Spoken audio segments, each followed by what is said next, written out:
Welcome to the Moonflower Show. We made this show to emulate the feeling of sitting underneath a starry sky, confiding in your friends, and just sharing what's on your mind. I'm Colin. My pronouns are he, him. And I'm Winter. My pronouns are they, them. Do you like our intro? Yeah, it's pretty dope, isn't it? You can't answer that because you're on the other side of a podcast, but, That's okay. You don't have to, because we know that you think it's dope. It's, it's some relaxing outdoor ambient noise, that fits within our theme of chilling under the night sky and, just feeling great and relaxed. Yeah, this is an ASMR podcast now. I mean, is... An ASMR. If you like the sound of people's voices, isn't it kind of ASMR? Yeah. But, Just- okay, so, I don't know. Maybe it's not ASMR. Maybe I'm using the word ASMR too broadly, but... It's probably not. Yeah, well, I put on, like, ambient tracks and stuff. Like, not lo-fi, but, like white noise and crickets. Yeah. Or, like, what you just listened to with the intro. I'll put that on, and it does do something for me. I think that's ASMR. Yeah, I mean, I'm blanking on what the actual, like, what actually constitutes something being ASMR, but it's, like, some sort of, it evokes some sort of response in the brain. Yeah. And, I don't know. Okay, here's what I'll say. From my understanding, what makes something ASMR is that it has a physiological response. Yeah. Like, it's an auditory thing that evokes physiological response. And listening to crickets is an auditory thing that, for me, elicits a physiological response because it relaxes me. Right, yeah, but then that's, like, where do you draw the line, you know? It's like the line between ASMR and not ASMR is quite blurry then, because all audio stimuli evoke some sort of response in your brain. True. Well, I guess that's a question for the experts. Let us know in the comments. Are you an ASMR expert? Are you an auditory stimuli expert? Are you an asthma expert? Yeah. I'm not even going to try to make a joke out of that. Welcome to tonight's episode. And what we've chosen to talk about tonight is relationships. Indeed. Both romantic, platonic, interpersonal, all sorts of relationships, just the way we relate to one another. We have some tea with us. Yeah, both in the metaphorical and physical senses.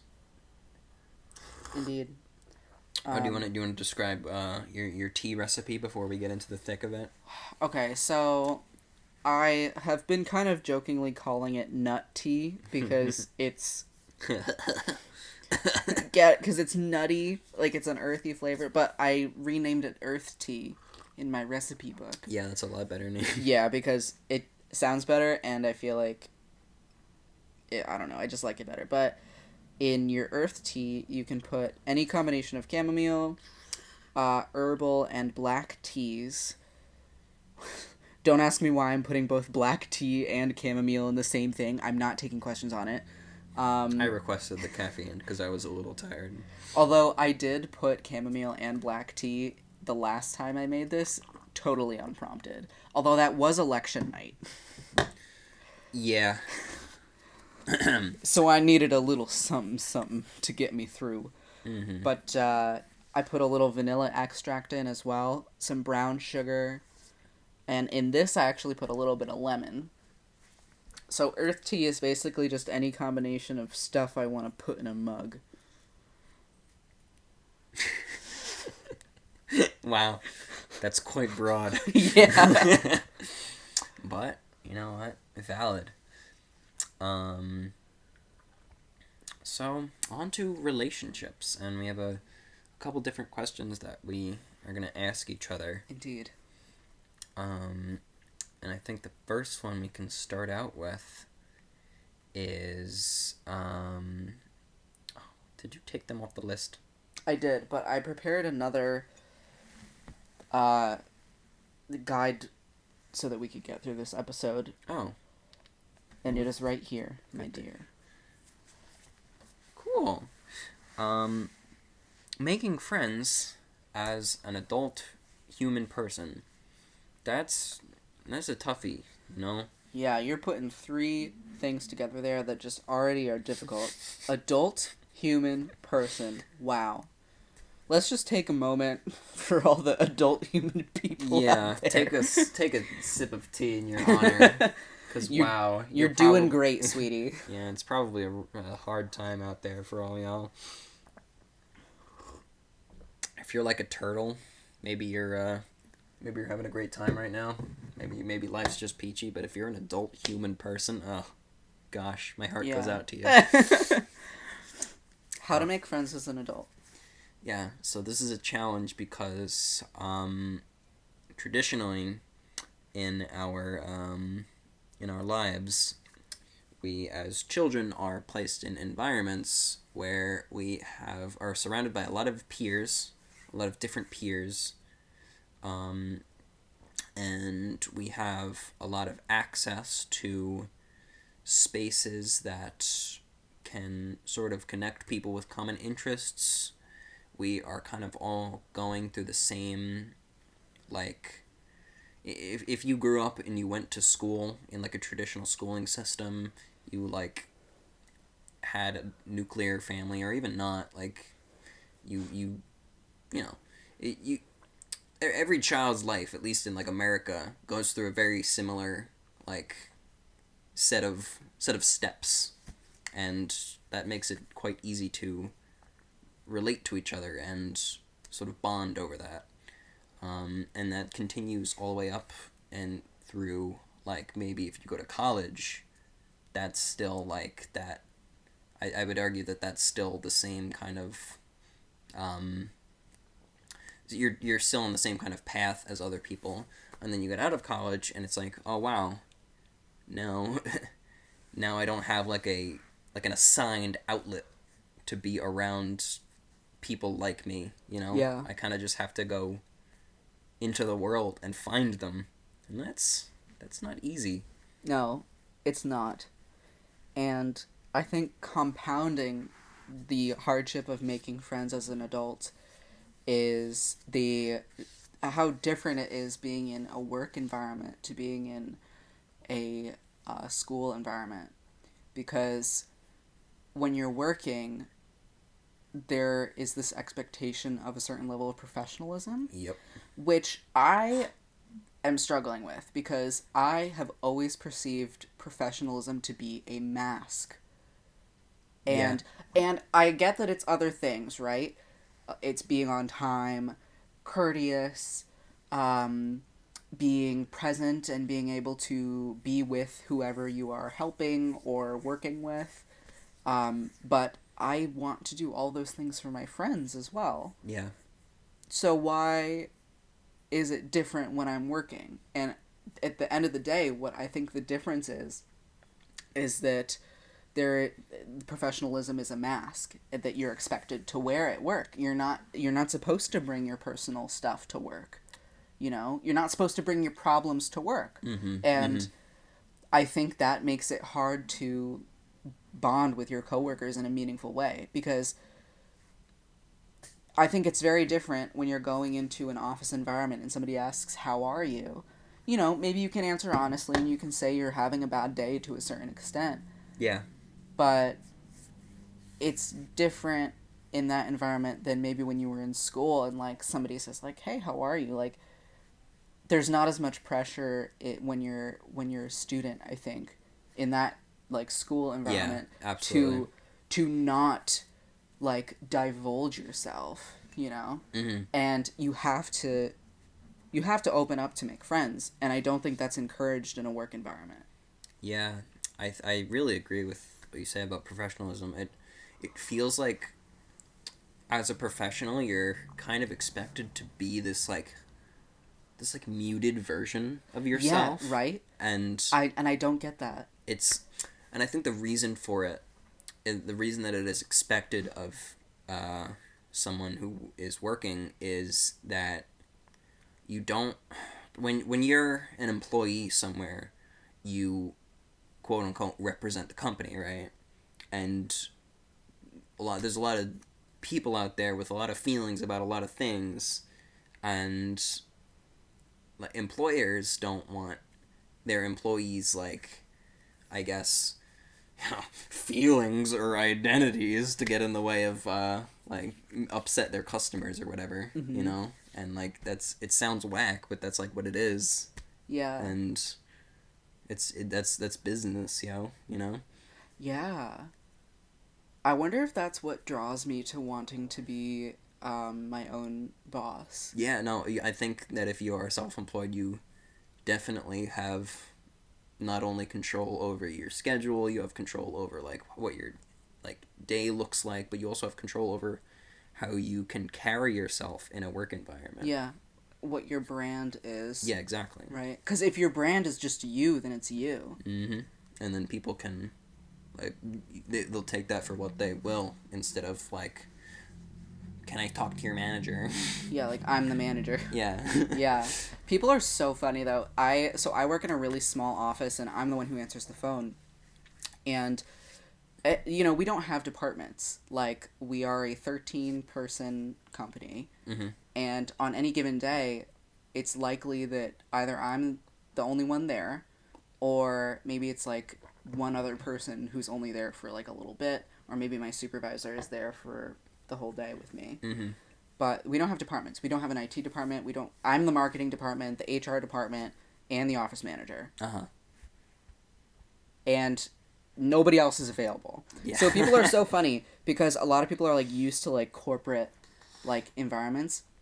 So they call and they're like, "Oh, can I speak to whoever's ever in charge of like this, and this?" Yeah. And I'm like, "You got me. What can I do you for?" You know? And they're taken aback and they're like, "Oh, like surely you can like put me through to somebody's voicemail." And I'm like, "We got one phone. You're talking to me. What can I do you for?" Yeah. You know? Mm-hmm. That's really wild, because I think a lot of people who haven't worked office jobs just imagine every like company to just be this like big like mega corporation of like multiple floors, and like, oh, we'll patch you through to like this person, like, Yeah. and it's just sometimes not like that. Yeah, I mean, because we're a small business, right? Uh-huh. Like we're literally a small business. Yeah. It's not like that at all, and yeah, it's funny. It's funny because it's like a different culture even than like a corporate culture, like just even in terms of like what I can wear to work, Mm-hmm. and it's always so striking to me. Like when people call sometimes, I say like good afternoon, like what can I do you for? You've reached so and so. And then they kind of bark at me and they're like, "Oh, Mrs. Such and Such," and I'm like, okay, like just one moment. I like put him on hold. Yeah. And I'm like, "Bob, pick up the phone." That's funny. Yeah. So I guess I would ask, you say that like in this office environment that you kind of have to have this professional muted version of yourself. Do you think that do you think that if you worked for like a bigger corporation that you would have to even like subdue yourself and be even more professional? Like, absolutely. And yeah, were you gonna add to that? I mean, that was basically the end Yeah. of it. Like, I think I definitely would. I mean, even just in terms of like what I can like wear to work, for example, like yeah. I mean, it's complicated because of my gender, right? But I think if I was in perhaps a bigger environment, it would be weird for me to not wear makeup. Yeah. I currently do wear makeup to work, but it's just a little bit of foundation, and like that's it. And typically what I'll wear is either like clean sneakers, like casual clean boots, jeans with a belt, and either like a plain t-shirt, or like a company shirt, Mm-hmm. and like a hoodie or a cardigan, and like that's it. And it's like I look clean and presentable, but I'm not like, some people have to go to work and they have to wear like the whole pants and like the dress shoes and the tie, and it's like Yeah. I think I could do that. I honestly think I dressed better when I was in school. I've seen some of your fits Oh from yeah. the years. Yeah. Pretty good stuff. Yeah, so I think I could dress up if I had to, but It's not even like it's not corporate fashion is not like there's not a lot of self-expression involved even, and like you can yeah. try, you can only, I think you can only go so far with it, you know. Mm-hmm. And it's not a, it is this muted version of yourself. Yeah. um And I think it's different depending on what field you're in and who you work for. Like I think some of the like more I guess also youthful tech companies especially, I yeah. think it's not like that. Um like I think more like startup culture companies like don't care as much. Yeah. Yeah. Yeah. But it varies, and it's a scale, you know, because I was gonna say like different, I think different fields of work affect how easy or difficult it is to make quote unquote friends uh, in different ways. Because, like, an office environment, you do have to display this level of professionalism and, like, just sort of reservedness.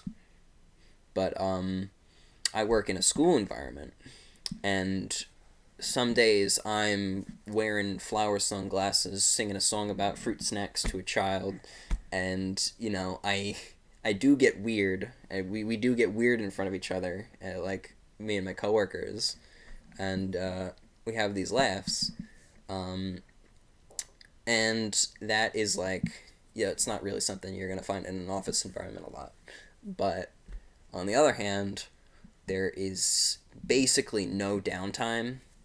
Like maybe there is like a little bit after hours where the children have gone home, and like we stick around after like school hours to do some cleaning, do some filing.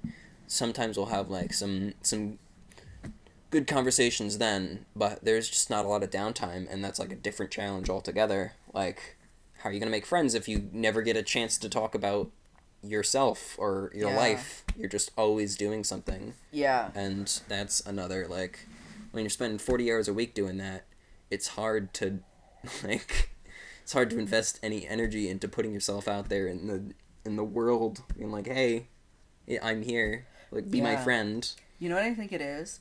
I think it's that we live in a culture where it's so strongly encouraged to have healthy boundaries between your work life and your personal life. Mm-hmm. But as an adult, one of the primary places where you're being social is work. Yep.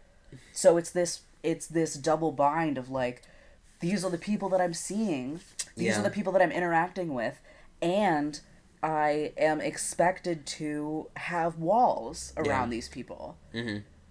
I think that is a huge part of why it's so hard to make friends as an adult. Yeah.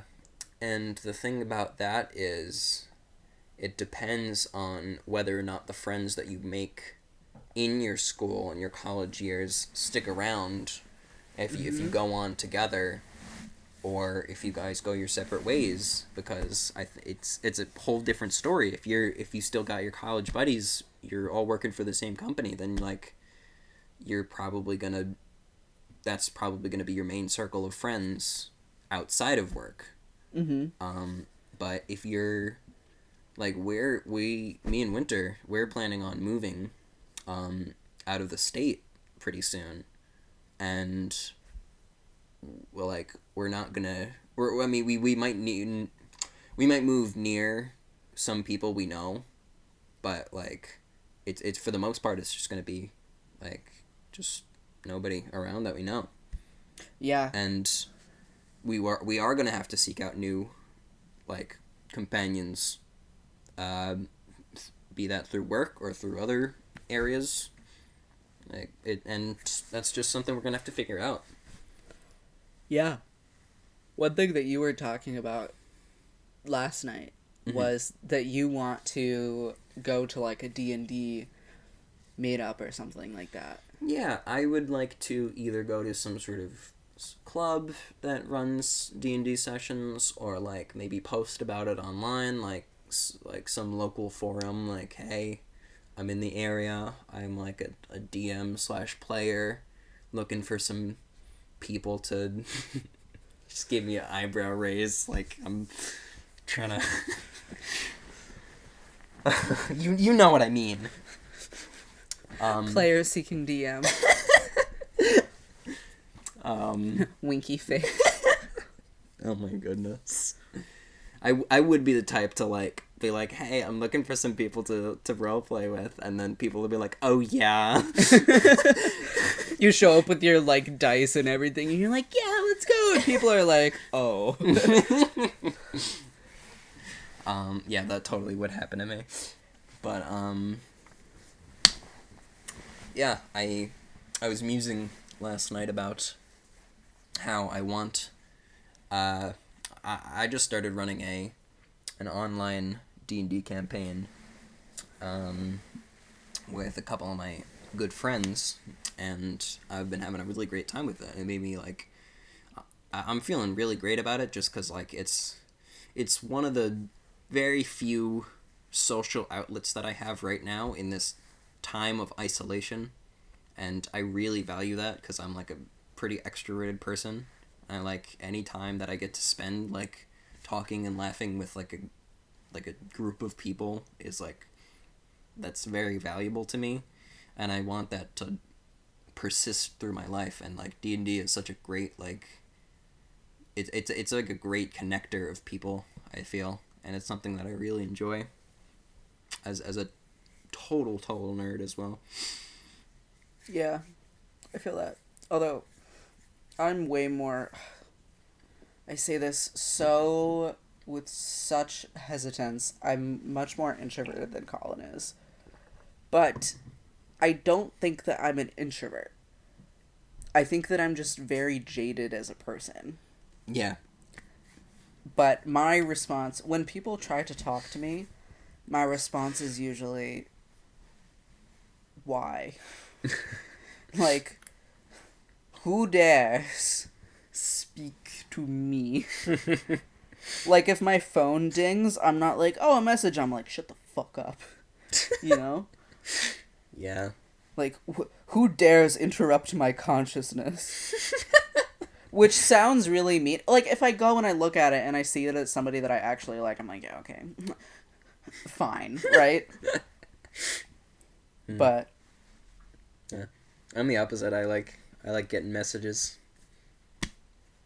Yeah, I think I used to. I mean, like, you remember being in maybe, like, middle school or early high school and, like, texting your friends, and it was, like, exciting when you got a text message. Yeah, I mean, I still feel that to an extent. I, like, don't. I, like, hate getting a text message. Hmm. It, like, bothers me. I'm like, why do you have this right to make a noise in my space? Because that's effectively what it is, you know? Yeah, I guess so. But, like, I don't know. It depends for me, because as I as I melt into the ugly puddle that is adulthood, it grows more and more likely that a text is about something boring, like, oh, did you do this or this thing? Like, did you meet this deadline? I'm like, yes. But, I still like getting texts from my friends, like, just about, like, a question that they have, or, like, a funny thing that they wanted to show me. Like, yeah, that is nice. I think I prefer to get, like, a funny message than, like, for somebody to just be like, how are you? Like, how am I? Are you trying to get into a 2-hour conversation with me? Yeah, no, but, like, I don't actually get a lot of, like, how are you, or, like, actual, like, inquiry texts. Most of my friends will just, like, hit me up with like a funny thing that they found, or like a quick question that they had, or like are plans still on for this like time. Yeah. See, that's nice. That's nice. Yeah, and I enjoy that. What I don't like how are you? And I don't like hey. Oh no, hey is the worst. Unless I have a crush on the person, then I'm like, oh my gosh, hi. Yeah. But yeah, no, if somebody's just like, hey, I'm like, why have you burdened me so? You're like, you have to like do the like the meme where the lady is trying to do math in her head about like, oh, what is this person talking to me for? Like, yeah, what like do they what want? do they? Yeah, exactly. What is their motive? Like, because I'm not gonna be like, I can't respond. Here's how I would like to be able to respond when somebody says hey to me. I would like to be able to say, hello, what is it that you desire? You should just say that. I probably should verbatim. Like, that actually would what probably. What is it that you desire? Because you know when somebody, okay, unless they're trying to flirt with you, which is why if I have a crush on a person, and I like it when they say hey to me. Then you can be like, what is it that you desire? Oh, that's true. But you know when somebody says hey, they're like trying to like soften the blow of asking for whatever they're about to ask for. Yeah. Which I don't like. I would rather somebody just text me. Yeah. Like, no matter what it is, I would rather they just be like, can I borrow X amount of money? Or like, I have this boundary, can you please respect it? Or like, yeah. Or I have your Tupperware, I'm dropping it on your front porch now, bye, you know? Yeah, but some people find that rude, you know? See, I read something so interesting a long time ago about the two different types of like communicating, and one of them is like the super direct one, and one of them is like the super indirect one, where the excuse me, the indirect one is all about like, you've now belched on every, by the way, you're keeping it up, you've belched on every episode. Let's see how long we can keep it going. Let us know in the comments if you think I'm gonna burp every episode. Place your bets now. We also made an episode that I don't think we're ever gonna post because it was really terrible, and you also belched on that one. Yeah. I'm sorry, continue your thought, please. Maybe we can post... We made like a truly horrible episode. Maybe it'll be like a bonus episode or something. Yeah, exclusive Patreon access to our worst content. It was we were just ill prepared that night. But... Yeah, it was not a good night. Anyway, the two different types of communication. One's super indirect. It's all about kind of anticipating what your social person's like needs are. So for example, you wouldn't go and like let's say you need to ask for a ride or something. You wouldn't say, "Hey, can I have a ride? I gotta get from point A to point B." Yeah. You would maybe mention, oh, I need to get from point A to point B, but you wouldn't ask for the ride. Right? Like, you wouldn't be like, can you bring me? You would do that assuming that it's rude to ask. Yeah. And then hopefully the other person will say, oh, well, it would be rude of me not to offer. Yeah. But to me, and here's the problem that I have with that, because the original post that I saw posited that as, you know, these two communication styles were equivalent, and it's like, oh, we just need to be more understanding of each other. Oh, we just need to be more aware that some people have different communication types, which I think is true to an extent, but I think that being direct is always better. And I think that people who are indirect, while it may be understandable that they have a different communication style, should still strive to be more direct in their communication. Absolutely. Because, for a couple reasons. One, it's way less exhausting for everybody if you just ask for what you need and say what you need.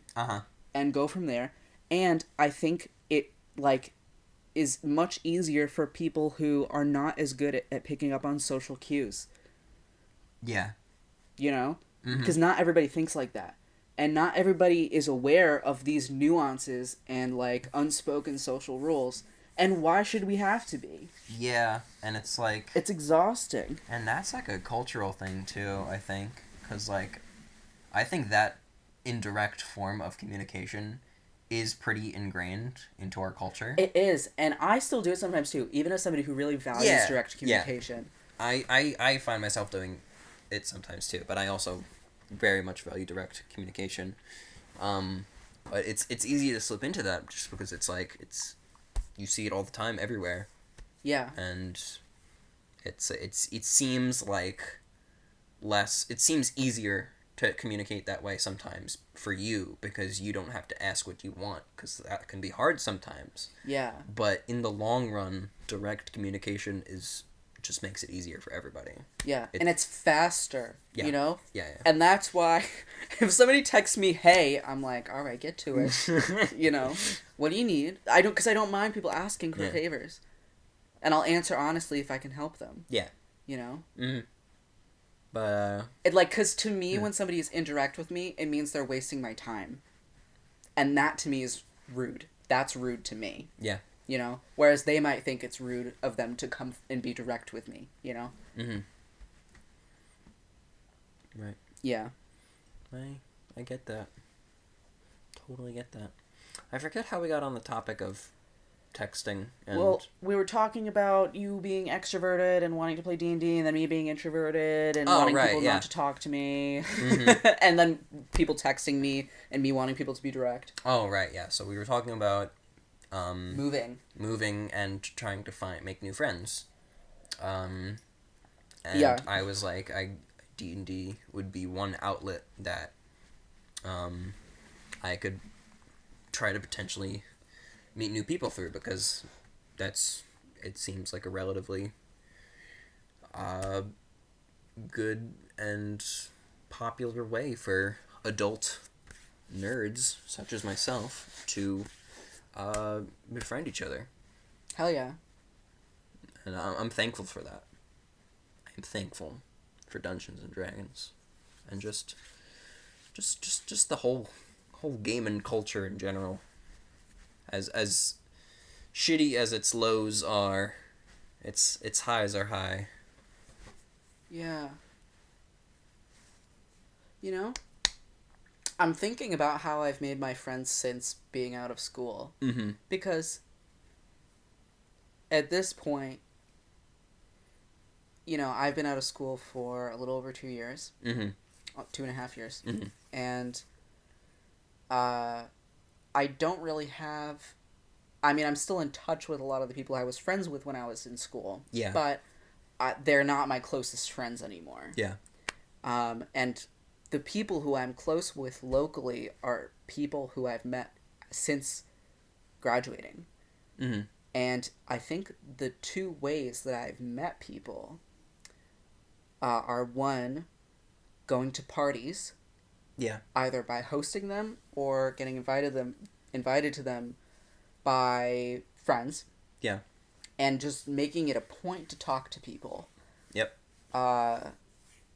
And following up with people, which I'm very good at. When I decide I want to be somebody's friend, for all my talk about, like, not wanting people to talk to me, when I decide I want to be somebody's friends, I will go out of my way to make plans with them, to follow up with them, to check in with them, and make it very clear that I want a friendship with them. Mm-hmm.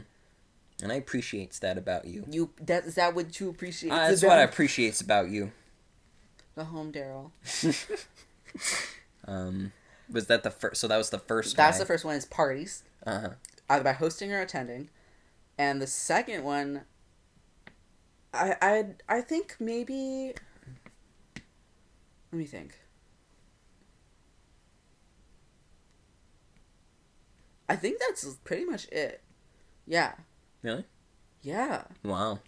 That's how I met you. I mean, that's how I met James. Yeah. And everybody through James. I think that's Sorry, James, if you're... I'm trying not to name drop people. That's... Sorry, I didn't say James. I meant Jonathan. Yeah. Our good friend Jonathan. Jimmy John. Jimmy Jew? Jimmy John. Oh, that was actually... I apologize. That kind of slipped out. I didn't mean for that to be... That was a little anti-Semitic. I'm very sorry. Jiminy Joe. There we go. Jiminy Joe. There we go. Well, this is a rougher episode for us. What do you mean? That whole thing was just ridiculous that we just did there. Not a rougher episode than the last time we tried to record. But where was I going with that? Oh yeah, I was gonna say that meeting most of your friends through parties, I think that's a pretty common experience for people who go away to college. Like that's. Yeah, but this was after college for me. Yeah. And Were a lot of those people like either going to the university or like had gone to the university though? some yes, some no. This is I would also say like it's a pretty even mix for me, actually. this also is like a quote unquote party town, I would say. Yeah, but I think that kind of parties that I've been to like haven't been the kind of parties that you think of when you think of like college parties. Mm-hmm. You know, like it's like still some of them have still been pretty big, but like the parties that I have like are ones where, especially where I've hosted, like I just like have people over, put on a movie, make the lighting really nice, have like whatever leftover alcohol in the fridge I make into something nice, have some snacks, throw some tater tots in the oven, read tarot cards. Those are the best nights. Like, oh my goodness. I want so many more nights like that. Yeah. That's like the number one thing I think I miss about not being in the pandemic times. Same. I really miss hosting parties, which sounds ridiculous for an introvert, right? I mean, I don't think you're truly an introvert. No. I think I like social situations where I can like flex and where I can be intentional about No, you know what I mean though, right? Yeah. Like where I can kind of flex and be intentional about how I'm being social. Yeah. Rather than like having to navigate like other people. Yeah. Because I don't mind doing that, but I like to choose that. You know what I mean? I like for it to be like a choice. My choice. Mm-hmm. Where's my choice? The choice for me. Oh, yeah. I think the main way that it's funny, I am living with a group of people that are like a roughly the same people, like some of the same people, some new people, but I've always had this like core group of people ever since I got to college, that was centered around my original freshman roommates, and how I got, I didn't tell this story in the podcast yet, did I? Because I've told this story like a million times, like to other people. What's the story? It's about like my roommates and like how I thought I was in a triple with them and I thought they were gonna. I don't think you've told it on the podcast. Okay, good. I was just making sure I didn't tell this in a previous episode and everybody's rolling their eyes right now, but I was the summer before I came to the university, I was signing up for housing, and there's this portal that you can take like a survey, and it's like different things about how you like to live and like what you like your space to be like, and you mark it like 1 to 5. Like 1 is like that's not me, and then 5 is like that's very much me, and it tries to like match you up with like random roommates that will be like suitable and that you would like you're more likely to like basically, and when I got my housing assignment, I saw that I was in a triple, which I hadn't expected. Most of the rooms were doubles, but I was in a triple, so it was 3 people in 1 bedroom, and it was a nice sizable bedroom, but it was still 3 people in 1 bedroom, and I was like, whoa, and then I found out that the other 2 guys, they knew each other. They were coming in through from high school together, and I was like, oh, well, crap, now they are gonna have this like relationship, and I'm just gonna be like crapping on their vibe. They're gonna hate me if we ever do like a Moonflower mixtape. Can we please call it "Crapping on Their Vibe"? Crapping on their vibe, because that is what it will be. I think the phrase that I was trying to say was "cramping their style," but my mind went to "crapping on their vibe." I'm just like a little version of you like running around frantically in your head, just pulling words out of file cabinets. And you're like, quick, find the right one. And he's like, okay, I'm crapping on their vibe. Oh man, that got a little loud. Oh my god. I'm so sorry. No. We're gonna have to figure out how to like regulate the volume on this. Yeah, I mean, we'll listen back to it and make sure that's not atrociously loud. But, it definitely is gonna be though, and I don't have a way of changing that right now. Well, it is what it is. Yeah, congratulations on your hearing damage. Anyway, I saw that the two guys that I was gonna move in with had known each other and were like friends already. And I was like, oh, damn it.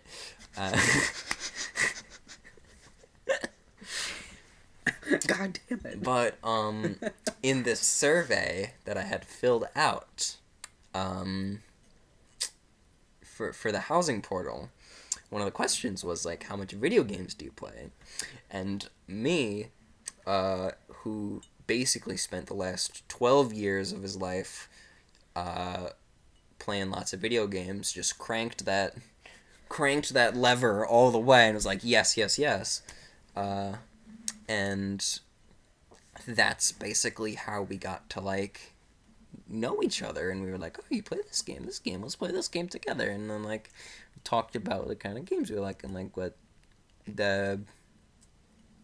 like what games we played growing up. And then like that sort of initial connection, it like opens you up, and then it leads into other more deeper conversations. And I think that like having that that common ground to initially bond with someone over is really it's helpful. And circling back to like work environments and making friends, it's because you chose the same field of work, so you'd think that it would make it easier to make friends through work, and sometimes it does. So sometimes it does, but I think people go into the same field of work a lot for very different reasons. Yeah. Having made a choice about what field of work you're in, I think unless you are in a exception to this rule, which I think there are, which I would like to talk about in a minute. Yeah. I think that has very little bearing on your values, what you are interested in, and what kind of person you are. Yeah, I mean, there's definitely exceptions to that. Right. But... I think, depending on what nonprofit you're working for, I think if you go into certain, like, types of nonprofits, maybe it's a little different. But yeah, even for me, I mean, I'm in the field of clean energy, and like you would think that there would be some commonality there, and there is, but at the same time, there's not. You know what I mean? Yeah. Because I'll say this: you do not need to believe in climate change in order to understand that being in the clean energy field is financially viable. Yeah. Because, I mean, someone's gonna buy it. But, yeah, you're right. Yeah. And I think that does vary, because I would say that where I work right now, that definitely has more of a... It reflects more...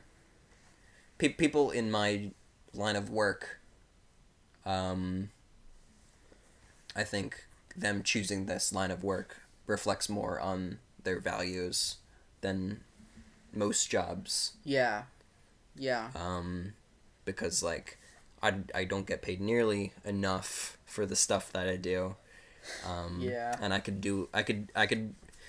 easily get a lot of other jobs and make the same or more amount of money that I do right now, but I do the work that I do because I think it's important, and I also for the experience and to sort of build my resume. But I would rather be doing what I'm doing right now for the amount of money that I'm making, even though it's more difficult than working somewhere where I didn't feel like I was doing valuable work.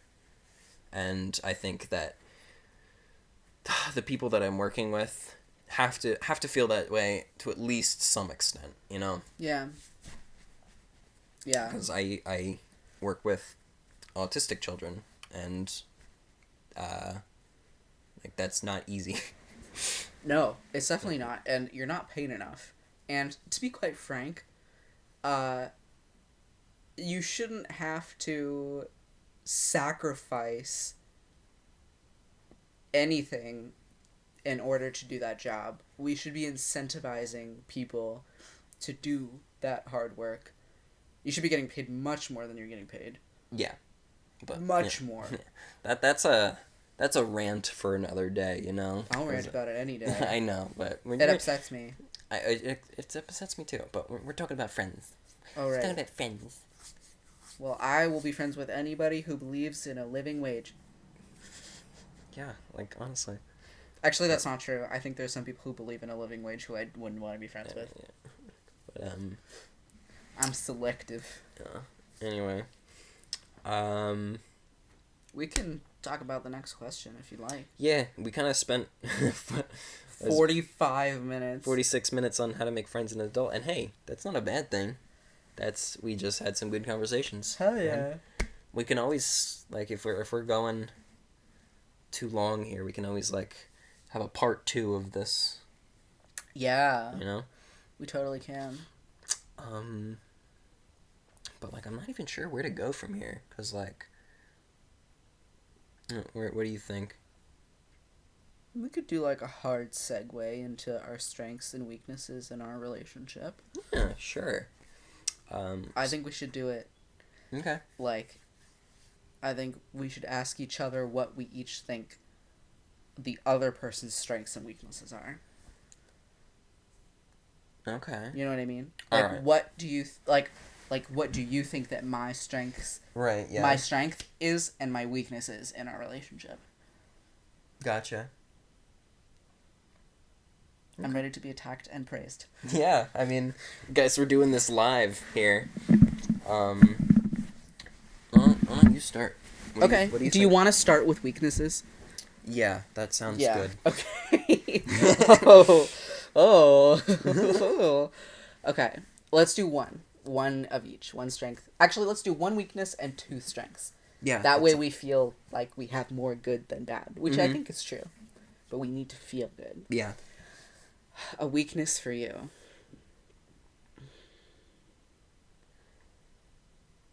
Well, I don't even know if this is a weakness, but I think that you rely on me to take the initiative in most situations. Mhm.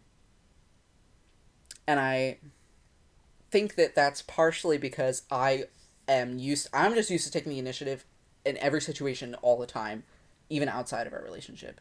So I just do it a lot, so I think it makes it easy for you to do that. But I think that there are opportunities for you to take the initiative, and I think that you don't take them because you are comfortable not taking the initiative and waiting for somebody else to do it. Mm-hmm. And I think that's a weakness that you have in our relationship. Gotcha. I agree. Okay. What do you think is a weakness? We're gonna take turns. I thought you were gonna go on to strengths. I can. But, I think that a potential weakness of yours is being hesitant to go outside of your comfort zone. I said I was ready to be attacked. I was not ready. Um, I'm outside my comfort zone right now. But yeah, I feel like I sometimes bring up ideas with you or about doing certain activities or just like trying something new sometimes, and it's not a bad thing to that you would rather do something familiar or something that you're comfortable with instead of something new, but it like at some point, like I am like, I want to experience something new with you, and like I feel like you're not always ready for that. I think that's a fair assessment. Yeah. Mm-hmm. Yeah. Yeah. Yeah. So, what do you think one of my strengths in a relationship is? Let me think of a good one. So we're gonna do 2? Yeah, 2 strengths each. So let's go back and forth. So I'll do 1 strength for you and you do 1 strength for me. I think that you are extremely patient. Yes. Yeah. I think, and that's especially important with somebody like me, I think, because I can get really grumpy and like I just have some tendencies that I think can be really annoying. Like I can get grumpy, I can kind of ramble like on and on when I get going about something, and you never make me feel bad about that. But you're also not like a doormat about it, if that makes sense. Like if you're uncomfortable with something or if you don't like something that I'm doing, you'll be like, "Hey, like that's not cool." But you also never make me feel bad just for being the way that I am. Yeah. I mean, I try to lift you up when you're feeling bad about things that I don't think you should feel bad about. Yeah. And then but if there's something that is actually wrong, I'll try to like be like, "Hey, we should actually try to work on this." Yeah. And I do that because I care about you. Yeah. It's my turn, right? Yes. I think you have... How do I word this? I think your attention to detail comes from like a place of like great caring, and like you really like pay attention to like what people want and like how to make them happy, and you put like you put a lot of effort into like trying to make the people that you care about smile, and like you take great pride in it, and that's like so like admirable. It makes me so happy. Like you just smiled and gestured over to like this big pile of Christmas presents that you already have prepared on this good day. Spoiler alert. What is it? November 16th. Yeah. I mean, like, that's not like too early to have Christmas presents, but like you're just like in the spirit of it, and like I see that it brings you joy and pride, and like and you like like to make it so nice and neat and like so presentable, because like even though you could just like give somebody an unwrapped present and it'll probably make them happy, like you like to make the most of it, like just to get every inch of joy and gratitude out of people, and I love that about you. Yeah. Thank you. I do try really hard. Yeah. That's very intentional on my part. Yeah. I take a lot of pride in giving good presents. And I take a lot of pride in listening to people when they explicitly tell me what makes them happy and what they want. Mm-hmm. And it's not... sorry to interrupt you, but it's not just with presents that I'm referring to. It's like I know. Everything that you do. Like, if you cook for me, or if you like, hey, let's do this thing because you're having a bad day. I'm good at that too. You're really great at just setting up a great time. Yes, thank you. Well, that's kind of what I mean by I like to listen when people tell me what they want and what makes them happy, because I think this is one of my great wisdoms.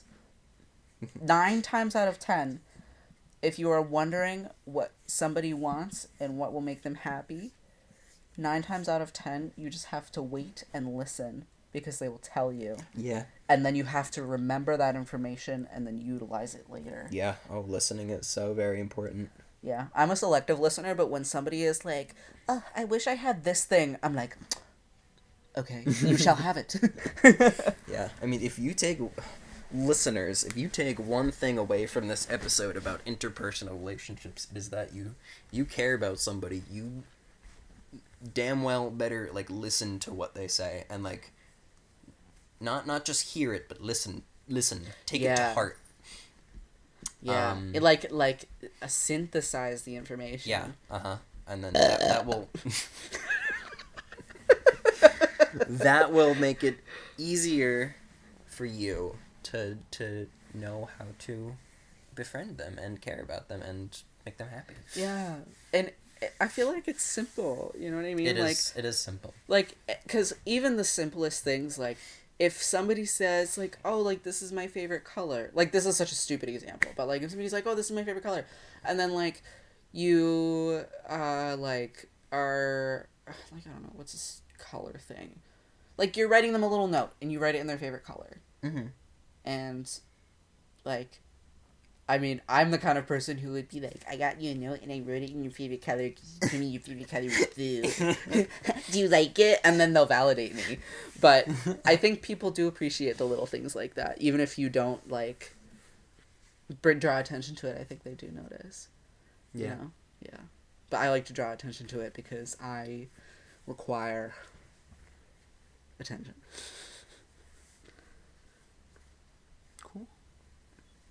Oh, another strength for you. Yeah, I think it's your turn. We did one strength each, right? Yeah.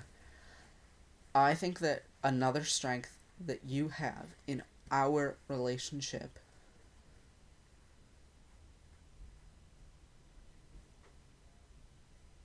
We can pause it if you need a second.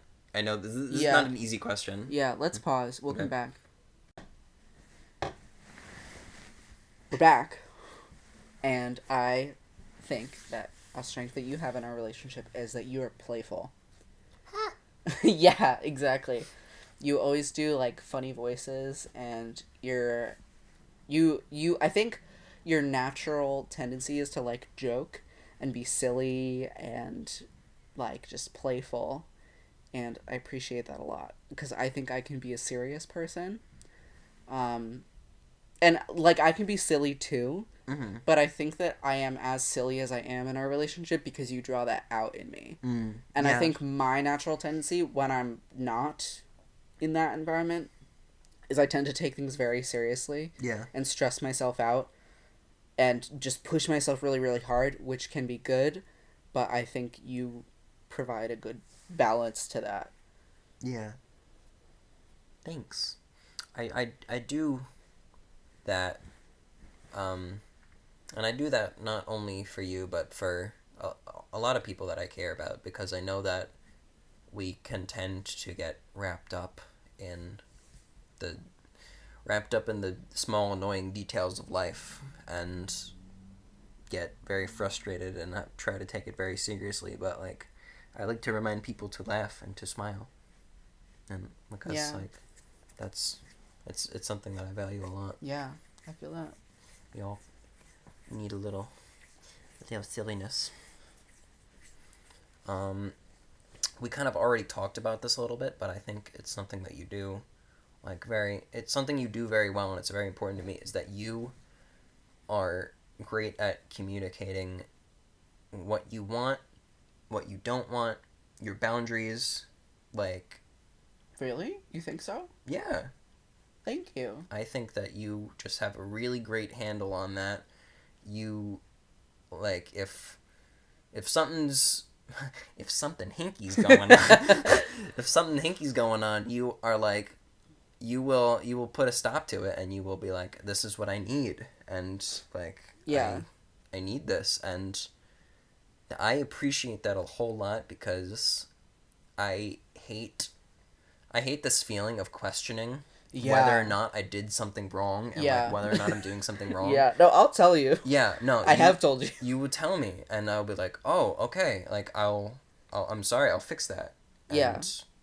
it's really helpful for me. And even if you need to tell me more than once, like, I don't want you to stop telling me, because like I want to be better about the things that I'm doing wrong. And I appreciate when somebody is not afraid to tell me that for fear of hurting my feelings, because sometimes people are afraid to hurt your feelings because of that. But and some people's feelings do get hurt, but you need to, as somebody, if you want to be better, you need to be ready to accept criticism. Yeah. And you are good at that. And you're good at doing that without hurting my feelings, too. Thank you. Because sometimes you can say things like that in a hurtful way. Or not you specifically, but sometimes people can say that Yeah. in in hurtful ways. I do try to be fair, and yeah, and you're very fair about things. Thank you. I think. Well, I appreciate you saying that so much because I have really been trying to work on for myself, getting a better handle on what my boundaries are and making them clear. Quickly and firmly, right? Because that's something that I have historically not been good at. So I'm really happy to hear you say that you think that that's a strength of mine. That means a lot to me because I've worked hard to be able to do that. Yeah, baby. Thank you. I also appreciate that you said that I'm good at giving criticism without like hurting your feelings. Because that's something that I'm also trying to be really good at. That's so important to me. Yeah. And I think I mean, it's hard, but I think the reason that I can do that well is because whenever I tell somebody, like, if I'm hurt about something, I'm never upset. Like, I'm never,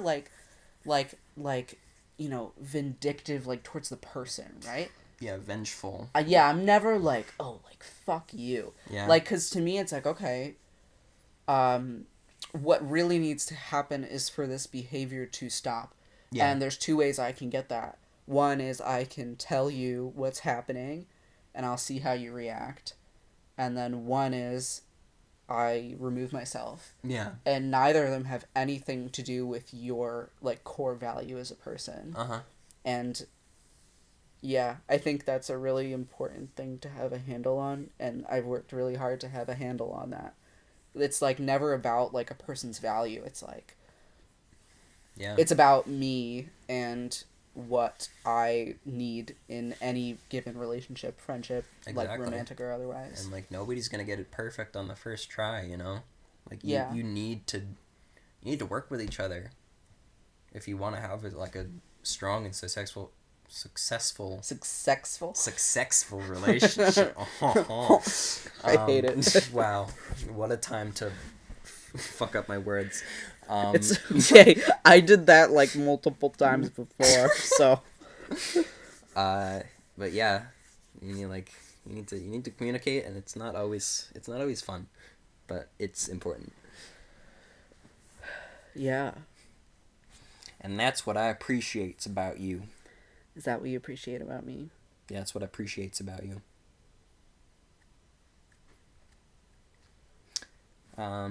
It has been 1 hour and 2 minutes and 45 seconds. I think this is a pretty good place to wrap up for this episode. I would agree with that sentiment. I think we're going to have to do a relationships part 2, though. Maybe, yeah. Maybe next episode, maybe sometime further down in the future, but I think this has been a really... This might have been my favorite episode so far. Maybe besides the first one, because I really liked the first episode. Yeah, the first one was pretty dang. First one was so good, but this one I really liked, like, and it was very insightful, I thought. I think so too. Yeah. I think it was the tea. The combination of chamomile and black tea. No, I mean seriously, I was feeling so sleepy before I started drinking this tea, and I asked for some caffeine in it, and now I'm raring to go. Great. But this was great. Agreed. Well, thank you, Moonflowers, for listening. Yeah, and like let us know. Let us know in the comments. I mean, if and when we get around to posting this on a platform where you can give your own input to this conversation, please let us know like what you think is important in a relationship, what kind of relationship advice that you have, and anything else that you are curious about. The 3 people that listen to this have my number, so when I say let us know in the comments, I mean text me. Okay, but like if we are to get a bigger following, maybe they will go back and listen to previous episodes. But I guess I mean I don't know. I like this. I like the interactivity. Oh hell yeah. I like making content with. I always said to myself that if I was ever to make content on the interwebs, I want it to be interactive, and I want it to be a conversation with the people that are listening in, because you're important. Yeah, you are, and like that's just true. No matter who you are, that sounds so corny. I feel like in my like darkest times, I would have listened to that, and I'd be like, "What do you know?" You know. But you are, like, there's nothing that you could say, do, think that can take away your worth on this planet as a human being. I really believe that. Like, That's powerful. yeah. And I don't think everybody agrees with that, but I do. Yeah. I mean, I think to go into my feelings on that would be, it'd take too long. Yeah, we'll right have now, to do another but, episode on that. Yeah, maybe that'll be something to talk about in the Yeah. future. But yeah, that's very powerful, and I think I would agree with that. Bottom at least line. for the most part. Bottom line, you're important. Yeah, absolutely. Yeah. You are important. Period. Yeah, and Period. I know that because I know. Because you are. Of course you Yeah, are. exactly. There's no question about it. All right. Good night. Mwah.